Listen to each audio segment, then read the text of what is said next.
Alhamdulillah wassalatu wassalam ala Rasulillah Sayyidina wa nabiyyina wa maulana Muhammad ibni Sayyidina Abdillah wa ala alihi wa sahbihi wa mawalah wa la hawla wa la quwwata illa billah.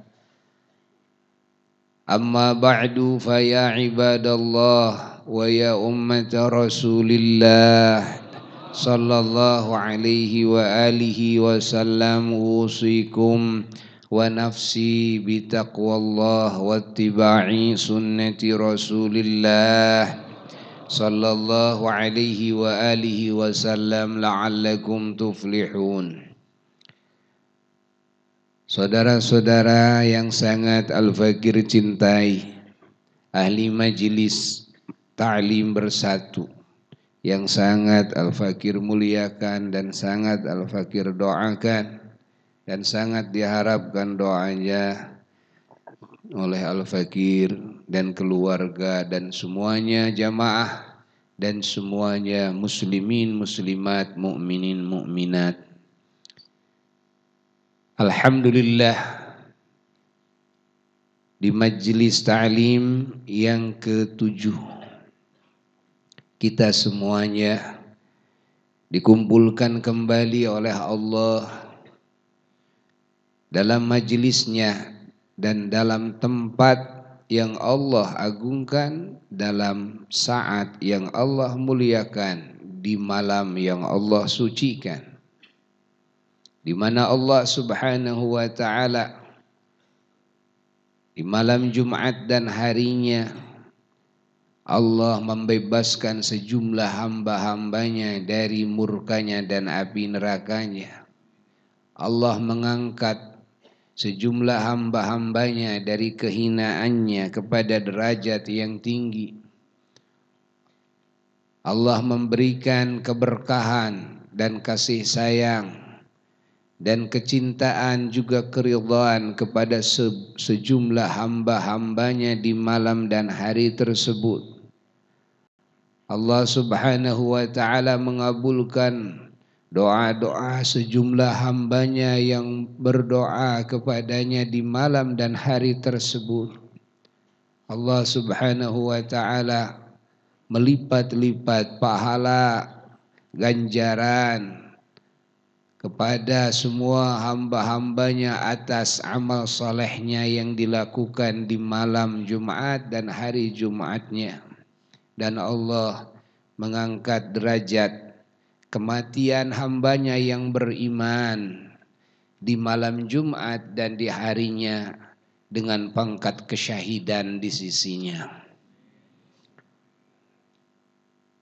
Semoga kita semua yang hadir di majlis yang Allah agungkan, yang Allah muliakan, yang Allah sucikan, majlisnya para nabi dan para rasulnya, majlisnya kekasih-kekasihnya, majlisnya hamba-hambanya yang diagungkan oleh Allah, yang dicintai oleh Allah, majlisnya para malaikatnya, majelisnya para walinya dan para ulamanya, majelisnya para salihin daripada hamba-hambanya, juga para muqarrabin dan para siddiqin dan para syuhada, dan majelisnya mukminin mukminat, muslimin muslimat. Dari zaman Nabi Adam alaihissalatu wassalam, majelis ta'lim itu tidak pernah putus sampai hari kiamat. Maka di hari kiamat tiba di kemudian hari, jika Allah menghendaki bumi ini dan langit ini akan dihancurkan, akan disirnakan, maka Allah stop majelis ta'lim, oleh Allah di stop, tidak akan ada.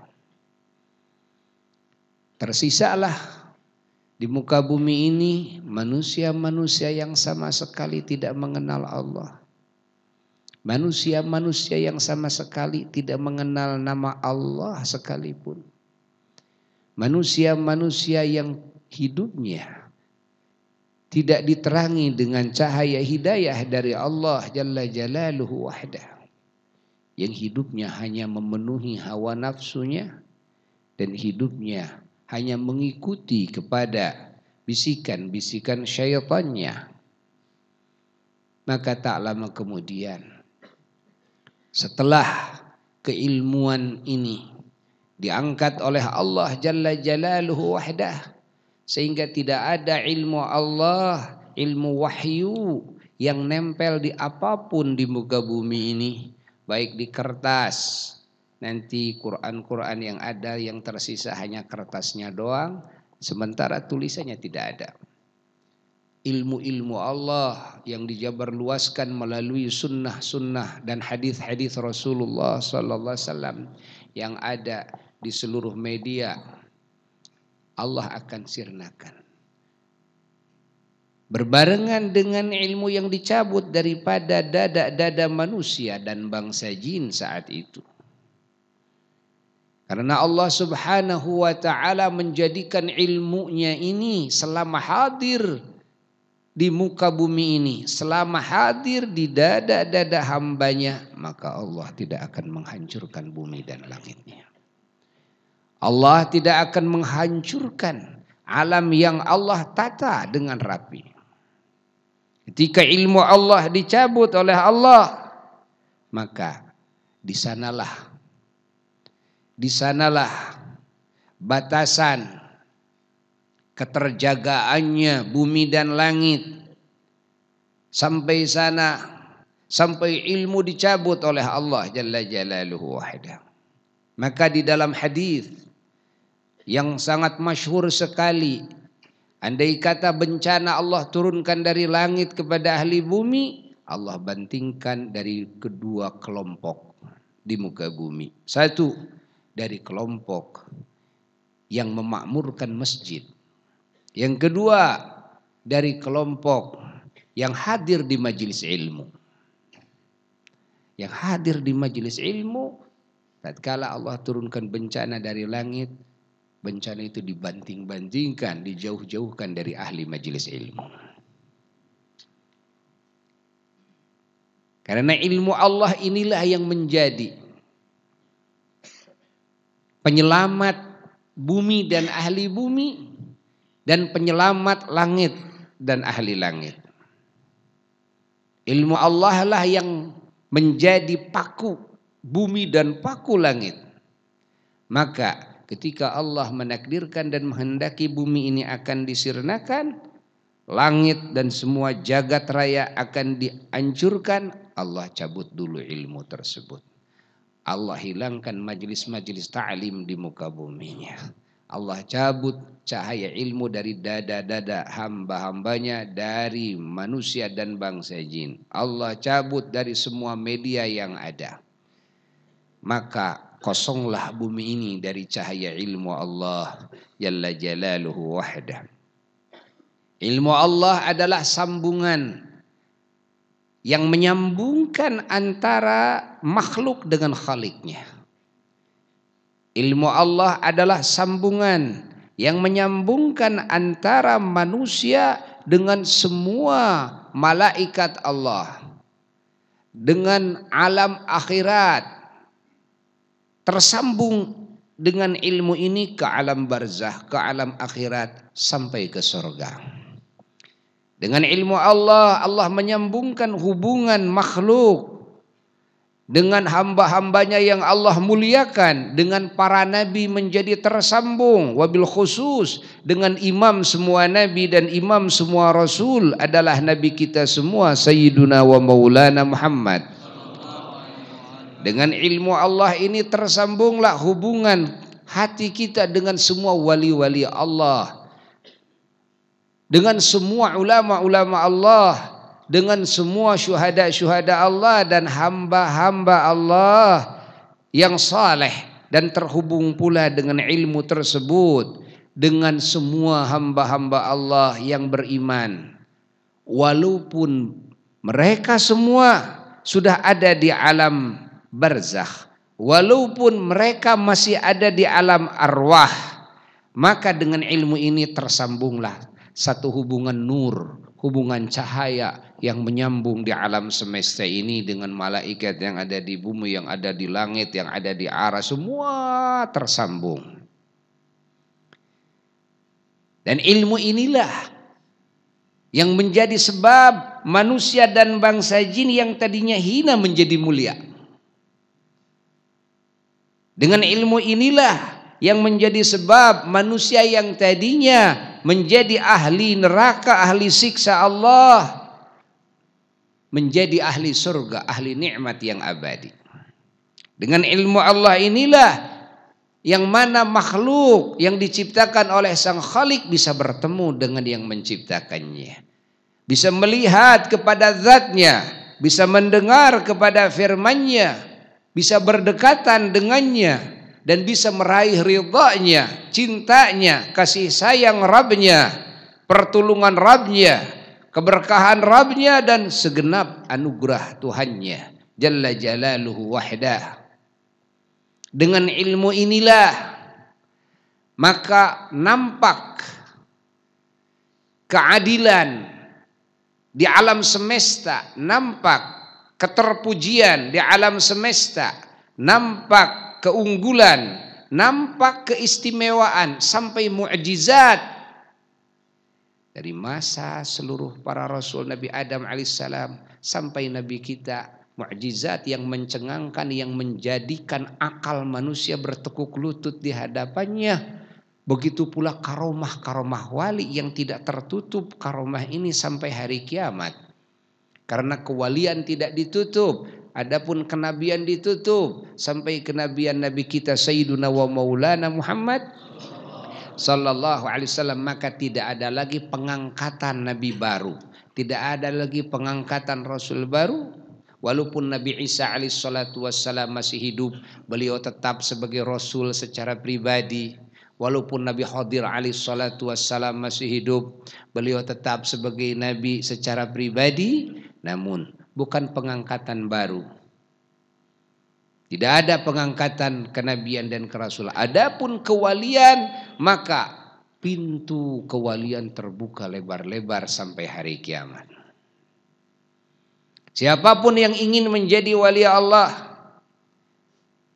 siapapun yang ingin menjadi wali-wali Allah, di mana doa-doa terkabul, hatta khawarik lil adat bisa terjadi di tangan manusia-manusia seperti itu karena dicintai Allah, diridhoi Allah, sehingga Allah memenuhi keinginan wali-walinya. Walaupun itu khawarik lil adat, sehingga akal manusia sujud di hadapannya. Ini semuanya adalah penampakan ilmu Allah. Keterpujian akhlak baginda Nabi besar Muhammad sallallahu alaihi wasallam, dan akhlak para nabi dan para rasul-rasul Allah, akhlak para wali-wali Allah, akhlak para ulama-ulama Allah dan orang-orang saleh, akhlak yang terpuji, yang sangat indah dipandang, enak didengar. Menurut orang Sunda, matak tiis celi herang panon, yang berefek kenyamanan, berefek keamanan, berefek kerukunan, berefek kebahagiaan, dan berefek kecintaan, dan berefek kasih sayang. Tatkala nampak akhlak ini, ketahuilah bahwa hakikat akhlak adalah ilmunya Allah. Begitu pula perbuatan yang soleh-soleh yang diperbuat, dari mulai visi, niat-niat yang baik, sampai amalan-amalan hati, lalu amalan-amalan jasad yang soleh. Begitu pula kalimat-kalimat thayyibah, ini bisa nampak yang berefek positif, efek yang diinginkan oleh manusia, yang diinginkan oleh semua ahli bumi, baik di dunia maupun di alam barzakh maupun di akhirat kelak. Berefek keselamatan, berefek kebahagiaan, berefek kemuliaan. sehingga manusia menjadi terhormat, satu sama lain saling menghormati, satu sama lain saling menghargai, satu sama lain saling mencintai, saling tolong menolong, satu sama lain saling membantu, sehingga manusia menjadi terhormat. Ini semuanya adalah penampakan ilmu Allah. Semua penampakan ilmu Allah. Dengan ilmu tersebut, maka kehidupan kita akan bercahaya, penuh dengan hidayah, sehingga tidak akan ada kegelapan-kegelapan di mata kita yang membingungkan kita, yang menyedihkan kita. La khaufun alaihim walahum yahzanun.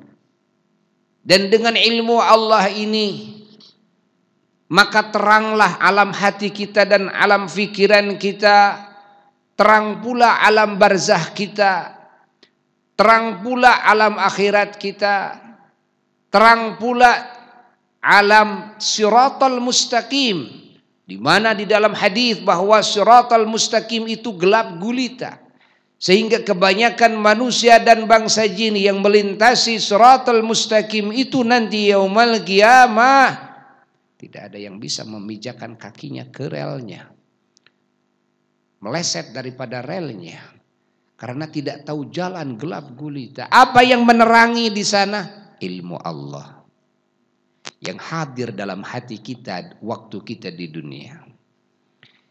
Ilmu Allah inilah yang mematikan panasnya api neraka. Sehingga di dalam hadis sahih, tatkala orang yang beriman, yang berilmu melewati siratal mustaqim, lalu ada salah seorang yang berhenti dulu di atas siratal mustaqim, di mana di bawahnya adalah jurang api neraka yang sangat panas sekali, yang saking panasnya warna api neraka dalam hadis diriwayatkan hitam. Saking apa? Saking panasnya, gelap, bukan merah. Merah itu artinya kadar panasnya masih di bawah. Api neraka itu hitam, gelap. Saking panasnya. Ketika seorang mukmin berhenti sejenak di atas siratal mustaqim, maka api neraka ngomong kepada mukmin tersebut. Apinya yang ngomong, nerakanya yang ngomong. Di dalam hadis sahih, juz ya mukmin, kata api neraka, cepat lewat wahai manusia yang beriman. Cepat lewat. Fa innaka atfa'ta lahbi, karena sungguh kau telah mematikan baraku. Allah, kau sungguh telah mematikan baraku. Panasnya hilang. Maka kita jangan heran kenapa malaikat yang ada di api neraka tidak terbakar. Karena ilmu Allah hadir dalam hati malaikat. Karena keimanan kepada Allah hadir. Karena pengabdian kepada Rabbnya hadir. Maka ilmu Allah dan semua amal, akhlak, adab yang merujuk kepada ilmu Allah, ini semua bisa mematikan panasnya api neraka. Ini dalam hadis sahih. Dengan ilmu Allah inilah manusia-manusia yang tadinya rugi, Allah angkat menjadi untung. Andai kata ilmu Allah nampak, maka keamanan di muka bumi ini akan terwujud. Bukan cuma aman bagi manusia saja, binatang pun merasa aman. Binatang merasa aman. Kenapa? Karena ilmu Allah jika hadir dalam kehidupan manusia, binatang pun akan merasa terhormat. Kehidupan binatang akan merasa terjaga. Keberkahan ilmu. Kenapa? Karena ilmu Allah melarang menzolimi binatang, melarang membunuh binatang, melarang membakar binatang, melarang, apa istilah orang Sunda, ngakaya binatang. Dilarang keras. Bahkan menakut-nakuti binatang pun dilarang oleh Allah. Yang boleh dibunuh adalah binatang-binatang yang jelas-jelas merusak tatanan hidup manusia. Yang mengancam kepada kehidupan manusia. Mengancam keamanan manusia. Jangankan binatang, teroris juga hak dibunuh. Manusia saja banyak yang dihukum mati. Kenapa? Mengganggu keamanan kehidupan manusia. Mengganggu ketertiban, mengganggu kenyamanan kehidupan manusia. Apalagi binatang. Kita hayati semuanya. Begitulah ilmu Allah jika hadir. Lalu yang boleh dibunuh adalah hewan-hewan yang betul-betul akan diambil manfaatnya oleh manusia. Dan itu semuanya hewan-hewan yang baik. Hewan-hewan yang baik. Hewan-hewan yang bersih. Hewan-hewan yang tidak mengidap penyakit. Hewan-hewan yang tidak akan menjadikan manusia ini celaka, manusia ini rugi, manusia ini sakit, manusia ini lemah, atau manusia ini etikanya menjadi berubah, menjadi tidak baik, jadi pemarah dan sebagainya, jadi manusia-manusia buas dan sebagainya. Efek dari apa? Efek daripada apa yang terkandung dalam binatang-binatang tersebut. Maka Allah subhanahu wa ta'ala mengharamkan mengkonsumsi apapun binatang yang menjadi efek kerusakan bagi manusia. Yang bertaring-taring tidak boleh. Yang suka menyerang sifatnya tidak boleh. Masya Allah. Masya Allah. Yang menjijikan tidak boleh. Yang menjijikan tidak boleh. Yang ada racunnya tidak boleh. Kenapa? Karena Allah sayang. Allah menghendaki dengan hidayahnya akan menyelamatkan manusia dari berbagai kerugian-kerugian. Subhanallah. Dan binatang-binatang yang baik-baik ini yang boleh dikonsumsi oleh manusia, sengaja Allah wujudkan di muka bumi, dipersembahkan untuk membantu pengabdian manusia kepada Allah Jalla Jalaluhu wahda. Maka segala yang dipakai untuk mengabdi kepada Allah, segalanya harus terbaik, segalanya harus bersih, karena mukmin adalah manusia suci. Mukmin adalah manusia mulia, maka yang dipakainya harus suci, harus terhormat, bisnisnya harus suci, berpolitiknya harus suci, berorganisasinya harus suci, lalu menjadi pejabat juga dalam jabatannya harus suci, berumah tangga dalam rumah tangganya harus suci, kalau mempersunting istri atau suami juga harus suci. Subhanallah. Itulah mukmin. Apa yang dimakan harus suci, apa yang dipakai harus suci, segalanya suci, karena mukmin adalah makhluk yang disucikan oleh Allah, tidak boleh lagi dikotori. Tidak boleh lagi dikotori. Maka dari mulai kotoran-kotoran akidah seperti musyrik, kufur dan munafik, sampai kotoran-kotoran akhlak hati, etika hati. Apa itu suudzon, apa itu hasud, apa itu takabur, apa itu ujub, apa itu apa, banyak sekali. Tidak boleh hadir dalam jiwa hamba Allah yang Allah muliakan. Perbuatan-perbuatan yang disebut dengan amal harus soleh. Andai kata tidak soleh, ini perbuatan yang keji-keji dan yang kotor-kotor, yang berefek negatif bagi pelakunya dan bagi yang lain. Tidak boleh hadir pada jiwa raga hamba-hamba Allah yang Allah sucikan. Ucapan-ucapan yang dikeluarkan dari mulut hamba Allah yang suci, tidak boleh ada ucapan-ucapan yang kotor. Allah. Andai kata ilmu Allah ini nampak di muka bumi ini, maka apa yang kita lihat akan mendorong kepada hati kita ingin memujinya dan ingin mencintainya, ingin memuliakannya. Andai kata kita dengar dengan telinga kita, maka yang kita dengar adalah keindahan yang menyejukkan hati. Andai kata kita berhubungan dengan mukmin, dengan muslim, rasanya dingin, adem. Andai kata kita memandang wajahnya, memandang kehidupannya, perilakunya, ucapannya, subhanallah, akan menjadikan hati ini menjadi tenang dan nyaman. Itulah hamba-hamba Allah. Jika ilmu Allah ini muncul dan nampak ke permukaan, lalu banyak pertanyaan, apa yang menjadi sebab kekacauan di muka bumi? Karena ilmu Allah tidak nampak. Kenapa saya sering galau, stres, takut, itu dan ini? Karena ilmu Allah di hati tidak nampak. Saya hafal Quran, Pak, bukan dari sisi hafalan, tapi dari sisi manfaat ilmu dan cahaya ilmu. Ilmu itu seperti bohlam, seperti lampu, walaupun merkuri 1000 watt, tapi tidak bercahaya, tidak ada manfaatnya. Tapi walaupun hanya 5 watt, bercahaya masih bisa diambil manfaatnya.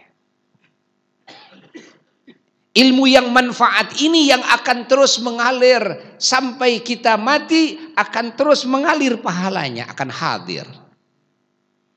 Yang disabdakan oleh baginda Nabi besar Muhammad sallallahu alaihi wasallam dalam hadis sahihnya yang diriwayatkan oleh Imam Muslim radhiyallahu taala anhu, qala Rasulullah sallallahu alaihi wasallam, Rasulullah bersabda bahwa idza mata ibnu Adam, jika mati anak Adam, in qata'a amaluhu, maka putuslah semua pahala-pahala dari semua amalnya. Putus sampai mati, tidak bertambah lagi pahalanya. Dari amal apapun, dari amal solehnya, dari sholatnya, zakatnya, saumnya, hajinya, bacaannya dan sebagainya, putus. Illa min thalath, kecuali dari 3, maka pahalanya tidak akan putus-putus walaupun amalnya putus sampai mati. Yang pertama adalah sedekatin jariyah, adalah sedekah jariyah. Kita bikin wakaf, wakaf masjid, wakaf pesantren, wakaf fasilitas, wakaf Quran, wakaf kitab-kitab hadis, kitab-kitab ilmu, menjariahkan jalan, menjariahkan penerangan, menjariahkan berbagai hal yang sifatnya kuat dan lama usianya. Silahkan dijariahkan oleh kita. Ketika kita meninggal dunia, walaupun 1 kali kita jariah, maka pahalanya tetap terus mengalir kepada kita. Yang kedua, au ilmin yuntafa'u bih, adalah ilmu Allah yang diambil manfaat oleh dirinya dan oleh yang lain. Yang lain bisa ngambil manfaatnya. Ini kemanfaatan ilmu. Al-ilmu nafi', pemilik ilmunya bisa ngambil manfaatnya. Pemilik ilmunya bisa ngambil efek daripada ilmu tersebut. Apa efek ilmu itu? Seperti yang barusan dikatakan efeknya itu. Menjadi ketenangan, menjadi keselamatan, menjadi kebahagiaan, menjadi kemuliaan. Efek ilmu itu sehingga menjadi mukjizat di zaman Nabi. Efek ilmu itu sehingga menjadi karomah di tangan para wali. Menjadi mustajab doa. Ini efek daripada ilmu. Bagi pelakunya, bagi yang memiliki ilmu dan bagi yang lainnya. Kalau di dalam rumah tangga kita hadir ilmu Allah, nanti efeknya akan terasa oleh keluarga. Efeknya akan terasa oleh anak. Efeknya akan terasa. Kalau kita hadir di satu lingkungan, maka lingkungan tersebut akan merasakan efek. Efek apa? Ilmu. Bukankah ini semua kita hadir berkumpul dengan tenang dan bahagia, rangkul-rangkulan, saling cinta mencintai, saling sayang menyayangi di antara kita karena efek ilmu juga? Betul. Efek apa ini? Ilmu Allah. Bukan cuma di dunia sekarang saja kita bisa berkumpul, tapi nanti di barzakh yatazawaruna fi kuburihim. Di dalam hadis, orang yang memiliki ilmu matinya membawa ilmu Allah, maka di alam barzakhnya efek daripada ilmu akan merasa tenang, bahagia. Di alam barzahnya nikmat, di alam barzahnya bisa bertemu dengan keluarga, bisa bertemu dengan teman-teman, bisa berkumpul-kumpul. Seperti halnya di dunia berkumpul, di alam barzah pun juga berkumpul. Al-Imam Jalaluddin As-Suyuti, Al-Imam Ibnul Qayyim Al-Jauzi menyusun satu kitab tentang kehidupan alam barzakh. Kehidupan alam barzah itu seperti itu. Ini efek ilmu. Kalau yang meninggal dunia ini yang berilmu, memiliki ilmu Allah, maka kita semuanya berkumpul di majelis ta'lim bersatu. Apa majelis ta'lim? Yakni majelis untuk memberikan keilmuan dan untuk menimba keilmuan. Sehingga dalam dada kita hadir ilmu Allah. Lalu ilmu Allah ini menjadi cahaya dalam kehidupan kita. Dan ilmu Allah ini akan dibawa mati oleh kita ke alam barzakh. Allah. Dengan ilmu tersambung hubungan dengan Allah, dengan Rasulullah sallallahu alaihi wasallam. Maka kita nanti yaumul qiyamah akan berkumpul dengan para nabi-nabinya. Berkumpul dengan semua hamba-hambanya yang saleh. Berkumpul dengan wali-wali Allah. Berkumpul dengan ulama Allah. Ini au ilmin yuntafa'u bih. Tatanan pemerintahan akan menjadi baik. Tatanan politik dan organisasi akan menjadi baik. Pokoknya tatanan kehidupan, bisnis kita, segala sesuatu kita baik. Kalau kita mati, matinya baik. Kenapa mati disebut husnul khotimah? Karena efek ilmu Allah. Semuanya yang menjadi ahli surga, yang selamat dari api neraka, selamat dari segala bencana adalah efek ilmu. Efek itulah yang disebut dengan manfaat daripada ilmu tersebut, bukan hafalannya. Saya hafal hadis, ribuan hadis, puluhan ribu hadis, belum tentu manfaat. Saya hafal Quran dari kecil, belum tentu manfaat.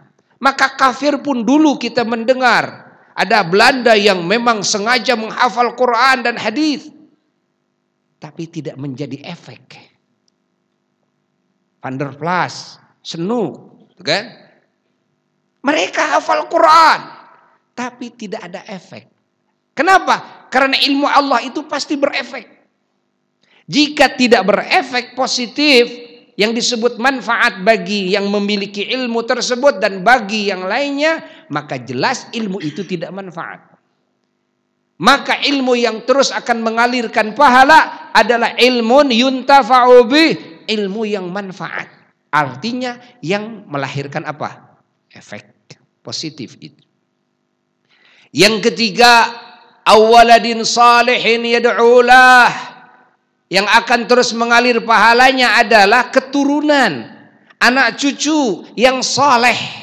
Artinya kesolehan ini adalah efek daripada ilmu tersebut. Karena tidak mungkin seseorang menjadi soleh, tidak mungkin tanpa ilmu Allah yang hadir pada dadanya. Maka kita semuanya hadir di majelis ilmu seperti ini, ternyata bukan hanyalah kita kumpul di satu tempat, bangunan seperti ini. Tapi sesungguhnya kita akan melahirkan efek yang amat dahsyat dalam kehidupan. Baik di dunia maupun di alam barzakh maupun di akhirat kelak. Insya Allah yang hadir di majelis seperti ini, semuanya akan menjadi ahli akibat daripada ilmu tersebut.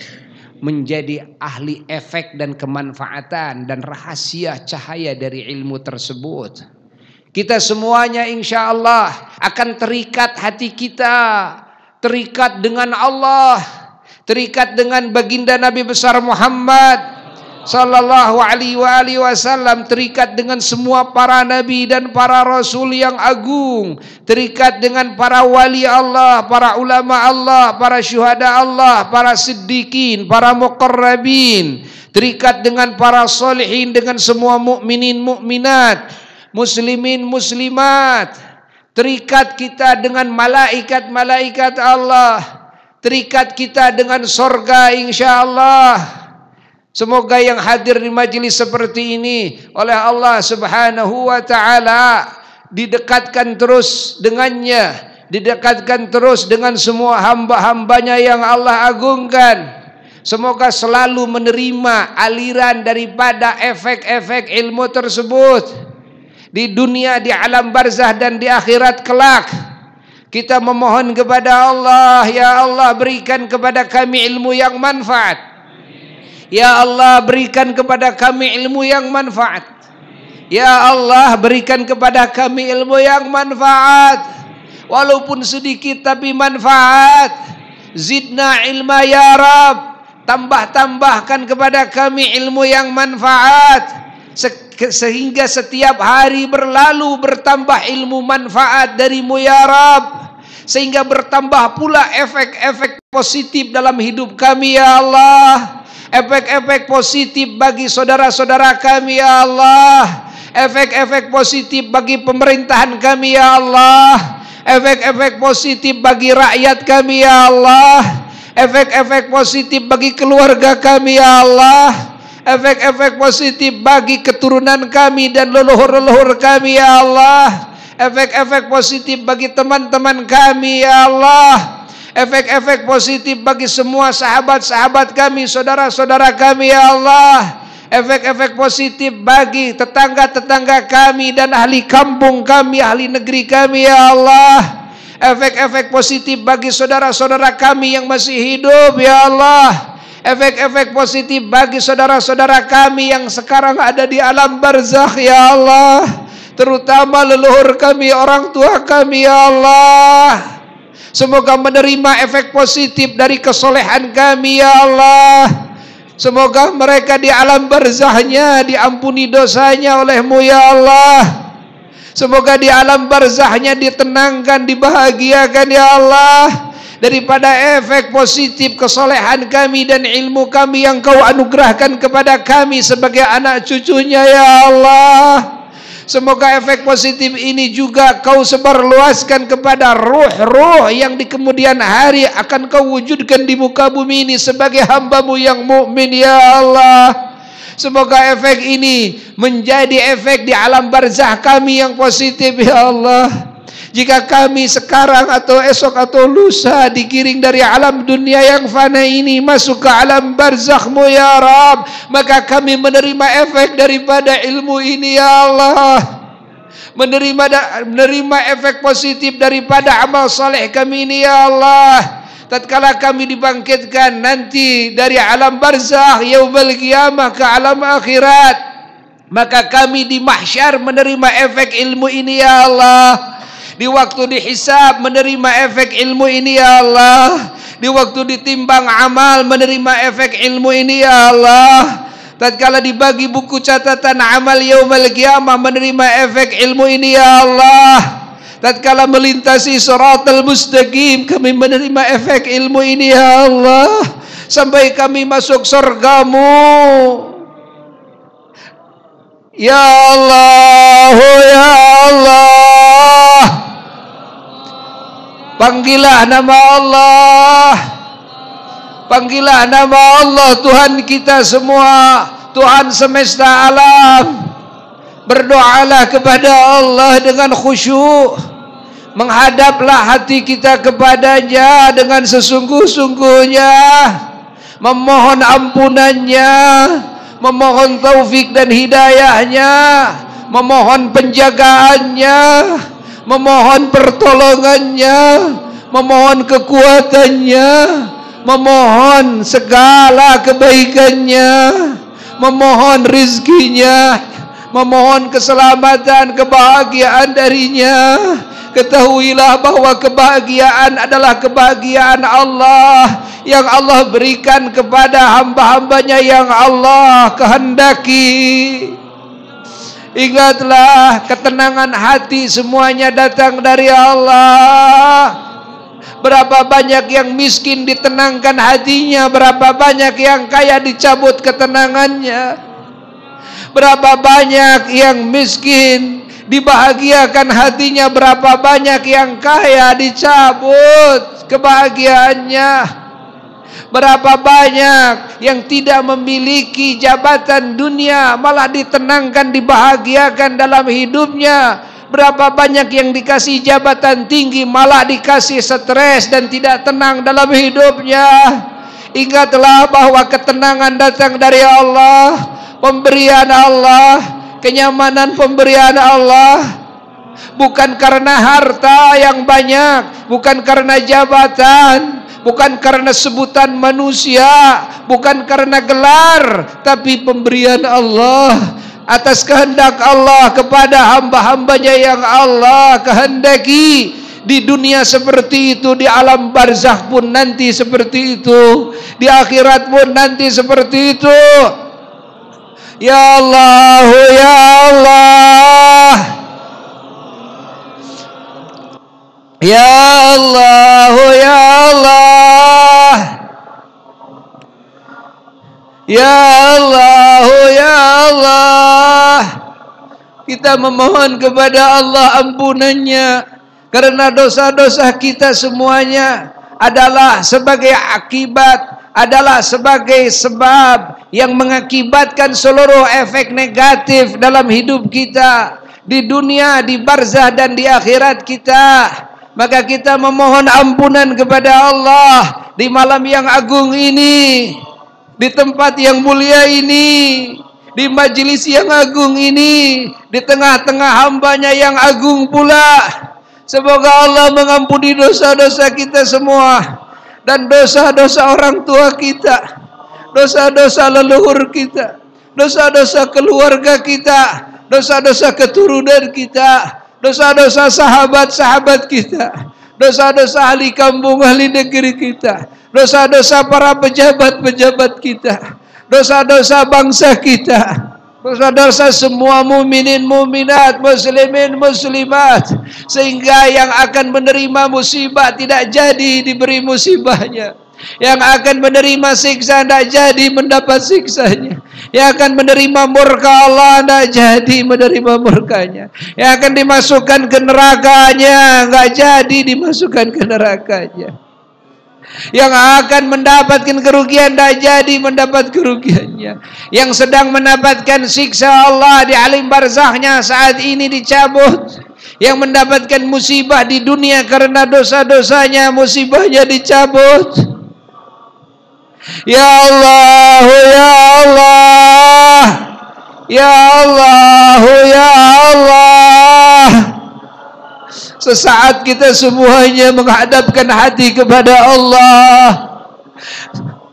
semoga menghasilkan ampunan Allah atas semua dosa-dosa kita yang tak terhitung.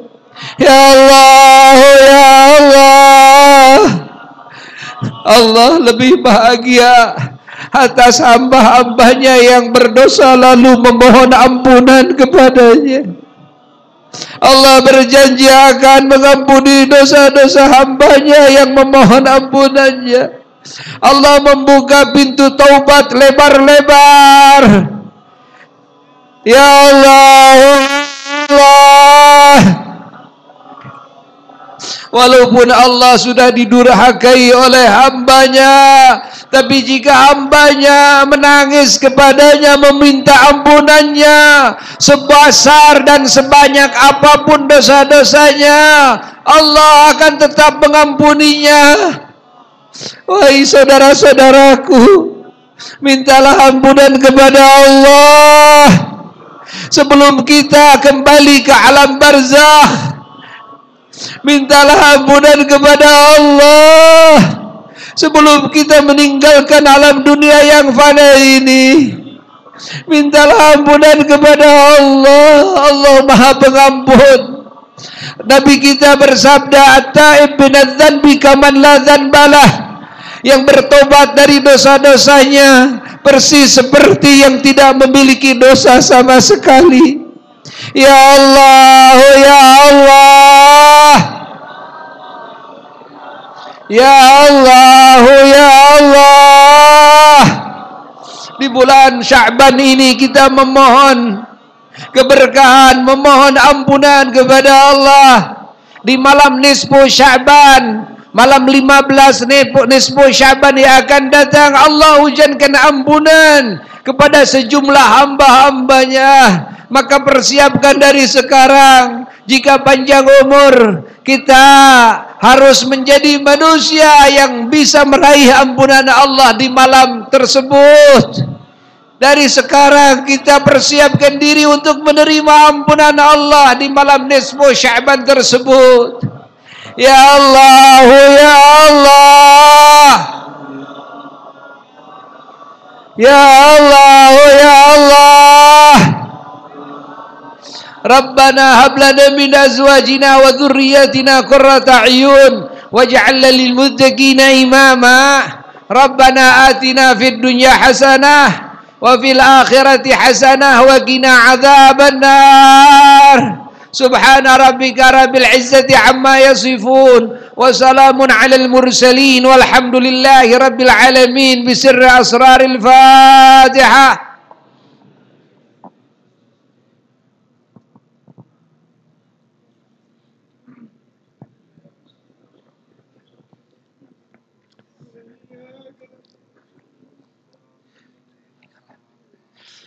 InsyaAllah Allah mengampuni dosa-dosa kita. Allah mengabulkan doa-doa kita. InsyaAllah sesaat sejenak kita berkumpul bersama-sama menghadapkan hati kepada Allah. Itulah salah satu keberuntungan kita, di mana kita bisa hadir di majelis ta'lim bersatu ini. Sebelum Al-Fakir berpisah dengan saudara-saudara yang Al-Fakir cintai, ada satu permintaan Al-Fakir. Di Pondok Pesantren Internasional Asy-Syifa Al-Mahmudiyah, Al-Fakir menginginkan ada lambang-lambang dan logo-logo dari setiap LSM yang ikut dalam Majelis Ta'lim Bersatu. Dari setiap ormas, dari setiap parpol, minta bendera dari masing-masing, dari setiap LSM satu bendera. Ukurannya kalau bisa disamakan, kira-kira berapa? 2 meter ke 1 meter cukup biasanya ya. Ini supaya sekarang bisa diketahui kira-kira aja. Biasanya kalau bendera merah putih berapa?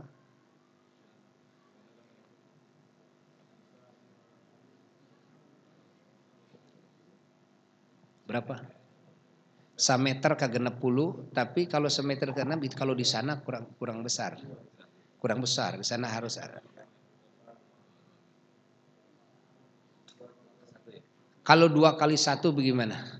Jadi dari semua LSM diminta, karena kita akan pasang di pondok pesantren kita. Ini sebagai lambang kebersamaan kita, dan Buya akan selalu berdoa insyaallah kepada Allah semua yang ikut tergabung di sini semua menjadi ahli surganya.